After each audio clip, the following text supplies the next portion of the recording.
फिर से reactive education में आप सभी का स्वागत है। और आज हम बीएससी सेकेंड ईयर जो फिजिक्स का आपके पास सेकेंड पेपर होता है उसके आपको इम्पोर्टेंट क्वेश्चन बताएंगे जो आपके इस साल एग्जामिनेशंस में पूछे जाने के चांसेस बहुत ही ज़्यादा हैं। इससे पहले मेरी एक वीडियो आई थी, उसमें मैंने केमिस्ट्री के मल्टीपल चॉइस क्वेश्चंस भी बताए थे, और उससे पहले एक वीडियो आई थी उसमें मैंने फिजिक्स फर्स्ट के इम्पॉर्टेंट क्वेश्चंस आपको बताए थे। अगर वो वीडियोज़ आपने नहीं देखी हैं तो मैं उन दोनों वीडियो की लिंक डिस्क्रिप्शन में आप सभी को दे दूंगा, आप वो देख सकते हैं। चलिए वीडियो को स्टार्ट करते हैं। और स्टार्ट करने से पहले अगर आपने हमारे चैनल को सब्सक्राइब नहीं किया है तो अभी सब्सक्राइब कर लीजिए और बेल आइकन को भी प्रेस कर देना ताकि मैं जो भी लेटेस्ट वीडियो डालूँ उसकी न्यूज़ आपको जल्दी मिलती रहे। तो जैसा कि पहला क्वेश्चन आपके पास लिखा हुआ है, ये क्वेश्चन बहुत ही ज़्यादा इम्पॉर्टेंट हुआ करता है। और इस क्वेश्चन की सबसे बड़ी खूबी ये होती है, ये आपका लॉन्ग आंसर में भी आ जाता है और शॉर्ट आंसर में भी लिखने को आ जाता है। तो ये क्वेश्चन पहला मैं पढ़ रहा हूँ, Gauss theorem in electrostatic and its application. अगर शॉर्ट आंसर में आएगा तो सिर्फ आपको गॉस थ्योरम ही लिखनी पड़ेगी, और अगर लॉन्ग में आना है इसको तो एक या दो इसके एप्लीकेशन भी आपको लिखने पड़ेंगे। तो जैसे कि पहला एप्लीकेशन लिखा है, find the electric field inside the surface. दूसरा एप्लीकेशन है electric field outside and on the surface. और जो तीसरा एप्लीकेशन है ये बहुत ही ज़्यादा इंपॉर्टेंट है, इसके शॉर्ट आंसर में भी आने के चांसेस बहुत ही ज़्यादा हैं। तो लिखा हुआ है electric field due to infinite long line conductor. तो ये तीनों एप्लीकेशन आप तैयार कर लें और इस गॉस थ्योरम को भी आप तैयार कर लेंगे। तो बढ़ते हैं अगले क्वेश्चन की ओर। और अगला क्वेश्चन जैसे आपके सामने लिखा हुआ है, Biot-Savart law and its application. ये भी क्वेश्चन आपका लॉन्ग आंसर में पूछा जाता है और शॉर्ट आंसर में भी पूछा जाता है। लॉन्ग आंसर में आपका पूछा जाएगा तो इसमें आपके साथ एक या दो इसके एप्लीकेशन भी साथ में होंगे, और जब शॉर्ट आंसर में पूछा जाएगा तो सिर्फ आपका बायो-सेवर्ट लॉ पूछ लेंगे या उसका कोई एप्लीकेशन भी पूछ सकते हैं। तो इसमें जैसे कि पहला एप्लीकेशन ये लिखा हुआ है, ये भी इंपॉर्टेंट है, magnetic field due to current flowing in a straight wire. ये भी एप्लीकेशन इंपॉर्टेंट है। और जो दूसरा एप्लीकेशन लिखा हुआ है, magnetic field induction on the axis a circular loop, ये भी आपका इम्पॉर्टेंट है। और तीसरा एप्लीकेशन है, ये आपका बहुत ही ज़्यादा इम्पॉर्टेंट है, magnetic field due to solenoid. तो ये भी आपका इम्पॉर्टेंट है। तो ये तीनों एप्लीकेशन आप तैयार कर लें और ये बायो-सेवर्ट लॉ को भी आप तैयार कर लें।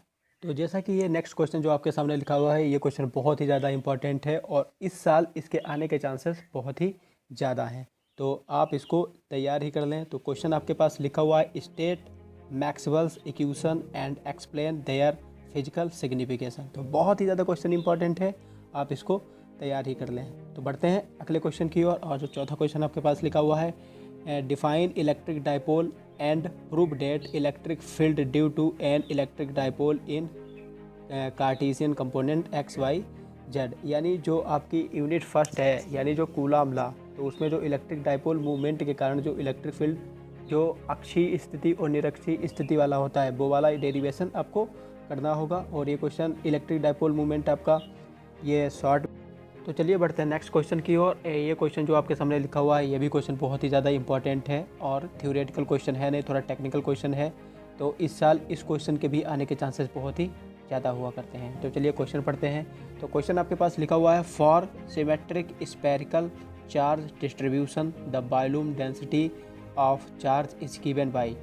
यानी जो वॉल्यूम डेंसिटी ऑफ चार्ज की दी, इसकी मदद से आपको ये कैलकुलेट करना है। तो फर्स्ट आपको कैलकुलेट करना है intensity of electric field inside and outside the distribution. और दूसरा जो आपको फाइंड करना है, distance r at which the electric field is maximum. तो इसकी हेल्प से आपको ये दोनों फाइंड करने हैं। तो ये क्वेश्चन आपका इम्पॉर्टेंट होता है। और मैं आपसे एक बात और कहना चाहता हूँ कि सबसे पहले तो आपको घबराने की कोई भी ज़रूरत नहीं है, क्योंकि आपके 3 पेपर कंबाइन करके फिजिक्स का एक पेपर आपका बनाया जाएगा। तो मैंने फर्स्ट पेपर में भी आपको इम्पोर्टेंट बताए थे, और तो वो वाले अगर आप तैयार कर लेते हैं सारे, और जो इस पेपर में बताए हैं अगर वो भी आपको तैयार कर लेते हैं, तो जो फिज़िक्स का आपके पास थर्ड पेपर होता है उसको आपको पढ़ने की बहुत ही कम ज़रूरत होती है। तो चलिए बढ़ते हैं नेक्स्ट क्वेश्चन की ओर। नेक्स्ट क्वेश्चन आपके सामने लिखा हुआ है, Ampere's law in circuital form and its application. तो ये एम्पियर्स लॉ पढ़ लें, ये शॉर्ट में भी आता है, और ये लॉन्ग आंसर में जब आएगा तो इसके एप्लीकेशन भी आपको लिखने पड़ेंगे। तो एक एप्लीकेशन मैंने यहाँ पे लिखा है, magnetic field due to straight wire. तो ये एप्लीकेशन इंपॉर्टेंट है, तो आप इसको भी तैयार कर लें। तो चलिए बढ़ते हैं। अब हम वो क्वेश्चंस पढ़ेंगे जो फिजिक्स सेकेंड पेपर से जो आपके पास शॉर्ट आंसर में पूछे जा सकते हैं। तो जैसे कि यहाँ पे पहला क्वेश्चन लिखा हुआ है इक्वेशन ऑफ कॉन्टिन्यूटी, तो ये क्वेश्चन आपका इंपॉर्टेंट होता है। और जो दूसरा क्वेश्चन लिखा हुआ है इलेक्ट्रिक पोलराइजेशन वेक्टर पी, ये भी क्वेश्चन आपका कभी कभार पूछ लेते हैं। और जो थर्ड क्वेश्चन आपका लिखा हुआ है बीटाट्रॉन, ये लॉन्ग में भी आ सकता है, बट थ्योरेटिकल क्वेश्चन है तो लॉन्ग में आने के चांसेस बहुत ही ज़्यादा हैं, तो आप इसको बहुत ही हल्का पढ़ लें। तो और जो नेक्स्ट क्वेश्चन आपका लिखा हुआ है रेसिप्रोसिटी थ्योरम, यानी M1 = M21 sorry M12 = M21 है, तो ये आपका लॉन्ग में भी आ सकता है और ये शॉर्ट में भी कई बार पूछा गया है। तो चलिए अगला क्वेश्चन देखते हैं। अगला क्वेश्चन जो 5वां लिखा हुआ है Faraday's law of electromagnetic induction, तो ये क्वेश्चन भी आपका शॉर्ट में पूछे जाने के चांसेस बहुत ही ज़्यादा हैं, तो ये क्वेश्चन इंपॉर्टेंट है। और जो छठा क्वेश्चन आपके पास है self induction and mutual induction, तो ये भी आपका शॉर्ट में पूछ सकते हैं और इनके बीच डिफरेंस भी करने को आपके पास आ सकता है, तो ये इनकी डिफिनेशन पढ़ लें और इनका डिफरेंस भी एक दो आप याद कर लें।